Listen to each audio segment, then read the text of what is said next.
Dear women and allies all around the world, welcome.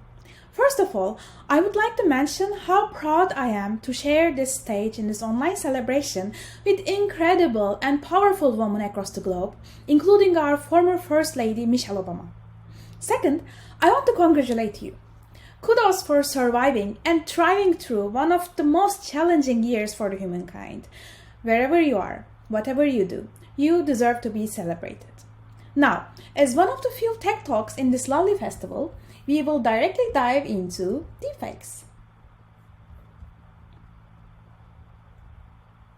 I'm Ilke Demir, and I mostly spend my days on innovating AI approaches in 2D and 3D, especially in computer vision and computational geometry.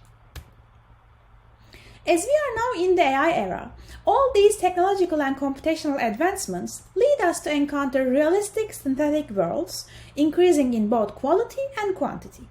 In particular, generative adversarial networks demonstrated here made it more available and efficient to train new deep learning models on more data. Such democratization of AI enabled the creation of photorealistic deepfakes. Deepfakes are synthetic images or videos created by advanced methods where the actor or the action of the actor is not real, as you can see in this compilation here. Initially, they were used for photorealistic avatars, AR/VR applications, actor retargeting, etc. Since the introduction of GANs in 2014, the quality, realism, and the control over deepfakes have increased significantly, enough to fool all of us. It is amazing to see such high-resolution, consistent images of people who does not exist. Moreover, now we are able to change the age, or the head pose, or the race, or other characteristics too. What do you think about my Nicolas Cage version on the bottom right? Scary. Although this technology has been developed with positive intent, it has also attracted malicious users to exploit deepfakes for political misinformation, impersonation, forgery, and pornography. The more we see them online, the more we hesitate to trust any media content. This threat to information integrity has consequences in privacy, law, politics, security, and does it poses a threat to form social erosion of trust. As a defense mechanism, researchers introduced several deepfake detection approaches. These methods can be categorized in two main branches, such as image domain and biological domain. The first one utilizes saturation cues, compression artifacts, and color consistencies, whereas the second one exploits inconsistent head poses, blinks, face warping artifacts, blood flow, or biological signals. Apart from such solutions focusing on specific domains or specific features, how can we evade the deepfake dystopia? Today, I will start by introducing FakeCatcher, or our world-renowned deepfake detection algorithm. You have probably seen it in one of those news articles, but we will dive deeper and explore newer technologies built upon. So the intuition behind FakeCatcher is simple. Most of the detection techniques are searching for artifacts of fakery. Instead, we ask the question, is there any intrinsic watermarks of being human? Or is there an authentic signature in real videos? Well, if you have watched the OA, Dr. Happ mentions that heartbeats are more unique even than a fingerprint. Should we believe him? Or why is this even relevant? So the answer is scientifically yes too. As our heart pumps blood, it causes our veins to hold oxygen, which causes subtle color and motion changes on our skin. These changes can be detected as signals. The color change is called photophotosmography, PPG, and the motion change is called ballistocardiography, BCD. These signals are invisible to the eye, but they are visible computationally. That being said, let's look at the PPG signals on a sample pair of real and fake videos. As you see in the graphs, PPG variants behave differently from the left to the right videos represented as solid and dashed lines. So the first question we ask is that, given n pair of fake and real videos, can we find an implicit formula to decide which one is fake? It seems the answer is yes again. Based on several experiments we conduct on these signals, we construct that the pairwise cross-spectral densities of PPG signals reveal the correct real and fake videos by 99.39% accuracy. So I left the pointer to our paper here in case you want to explore the experiments. Now remember that this was the case in pairwise separation. So there are two videos, which one is fake, which one is real, right? Now comes the natural question. Can we generalize this? Given any video, can we find it is real or fake? In order to generalize our formulation, we extract several relevant temporal and spectral features from PPG signals and train a kernel-based SVM on a large dataset of fake and real videos. We obtain 75% accuracy on our test set, which is not really ideal, right? You show me like 4 Tom Cruise fake videos and I say all of them are fake, whereas actually one of them is real. So that's not really good. As we are using interpretable features, we actually want to understand the feature space. So we applied some source separation techniques such as like LDA, PCA, etc. to our PPG feature space, which revealed that the solution space was not actually linearly independent and it was high dimensional. So we switched our classifier to a neural network, which yielded 96% accuracy on the same dataset. So of course, high accuracy on one dataset is not enough to validate FakeCatcher. So we evaluated on 4 different datasets with additional cross-model and cross-dataset settings and with additional post-processing artifacts. We conclude that even for in the wild videos, which is actually the scientific way of saying like, oh, have you seen the newest deepfake of Scarlett Johansson or something, like, you know. So even in that case, we have 91.7% accuracy, which sheds some light for the future. We also experiment with different facial regions and compare to baseline methods, and we beat them. Our approach outperforms them with more than 8% difference in accuracy. Lastly, for FakeCatcher, we also release our deepfakes in the wild dataset to serve as a benchmark dataset for newer deepfake detection algorithms. Now I want to pose another question. Okay, FakeCatcher may inform you whether a video is fake or not. But where do these fakes come from? Can FakeCatcher find their source? Or like which generative model is used to generate a video? In the literature, there are several articles that propose that generative models leave some residue, which can be interpreted as their fingerprint. These mostly investigate the image domain and they try to classify the generative noise blindly by a set of known models like ProGAN, StarGAN, StyleGAN, etc. But what about our domain of face videos? Can we do source detection for deepfakes?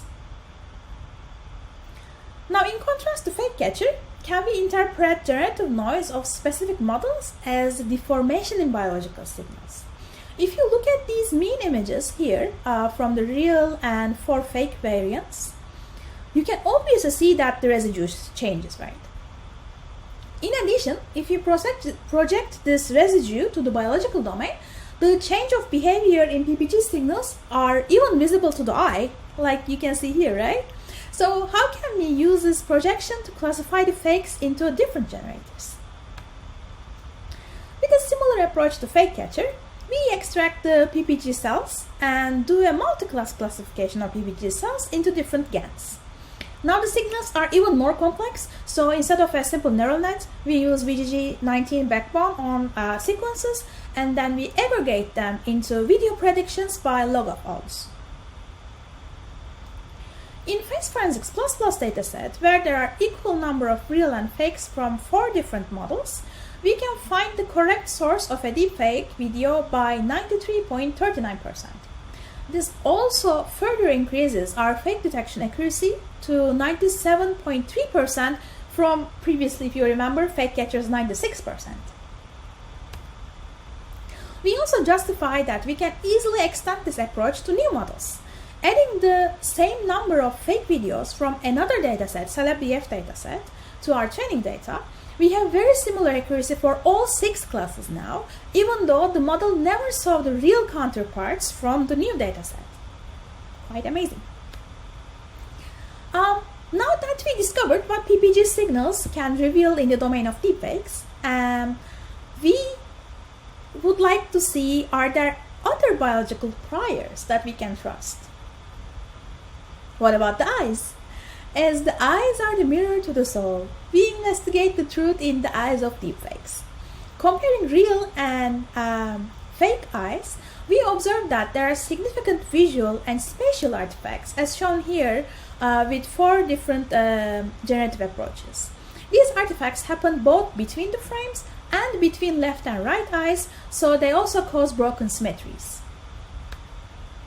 In addition, anomaly occurs in gaze behavior too. Normal human gazes either converge at a near or at a distant point, excluding some irregular eye conditions, of course. However, fake gazes show either divergent gaze vectors or they are completely off-plane behavior. So just imagine I look like this, right? Doesn't matter. So, moreover, even if the direction is corrected, the continuum of 3D vergence points is broken. So they may be noisy, they may be missing paths, they may be non-uniform, etc. We also evaluate their properties in temporal domain for fake and real videos. So, for example, real gazes cover more vertical and horizontal range than fake ones. But on the other hand, fake gazes have shaking-like noise, so it's inconsistent where the fakes are looking. The fake iris sizes can differ by 30 mm square and the pupil sizes by 40 mm square for the same person, which is not realistic at all. Like our eyes does not change that much. They're almost constant. They don't change size that much. Such signal properties are also detectable in the spectral domain. We formulate all these visual, geometric, metric, temporal, spectral features to gather all eye and gaze related consistency and coherence measures together. Then we feed them to a simple network documented on the right. Now we have the comfort of training a simple network because the representation we have in the eye gaze domain is powerful and we can generate those gaze signatures with powerful representation. Our eye gaze-based deepfake detection algorithm achieves 99.27% accuracy on deeper forensics dataset and 92.48% accuracy on face forensics plus dataset. We compare our results to the detection results of 11 deep and biological fake detectors, like we compare it against all the state of the art. And we overperform almost all of them except FakeCatcher. We of course did that comparison, so why we have less accuracy, right? So we compared our approach to FakeCatcher, observing that the failure cases are mostly mutually exclusive. So on the left, we correctly classify, but FakeCatcher fails to classify this fake video, and vice versa, like the other way around for a real video.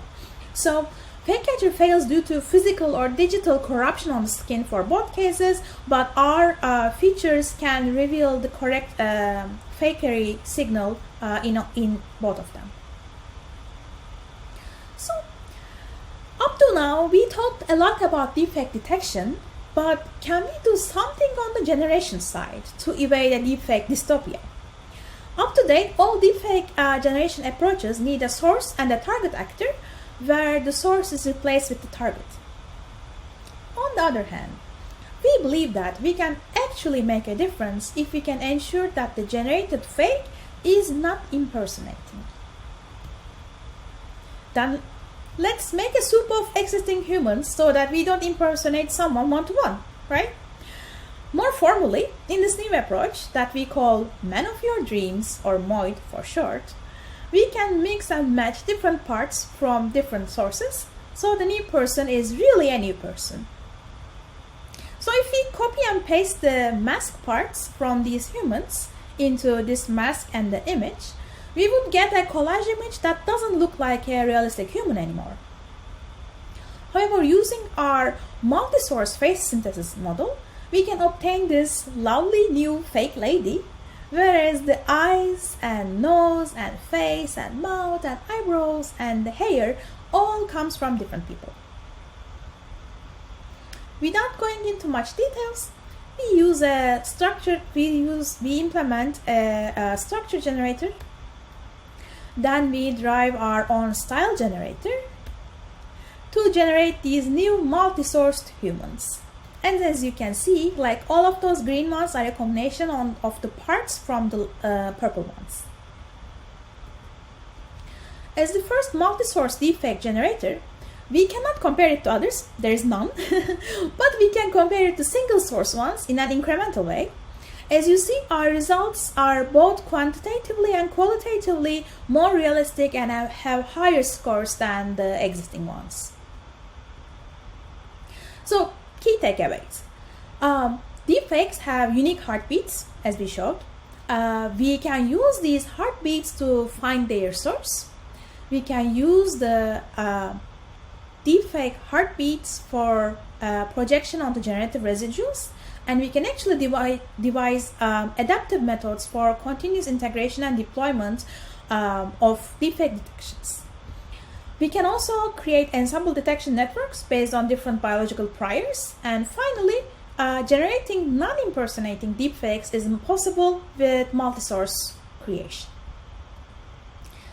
I want to leave this one last question to you. What about in 3D? So that's coming soon. Thanks everyone for joining my talk. I hope all your thirst for deepfake dystopia has been satisfied. So if you are interested in further information in any of these topics, feel free to use any of the handles that I left here. So now the platform is open for your questions, and thanks a lot for being a part of this lovely festival.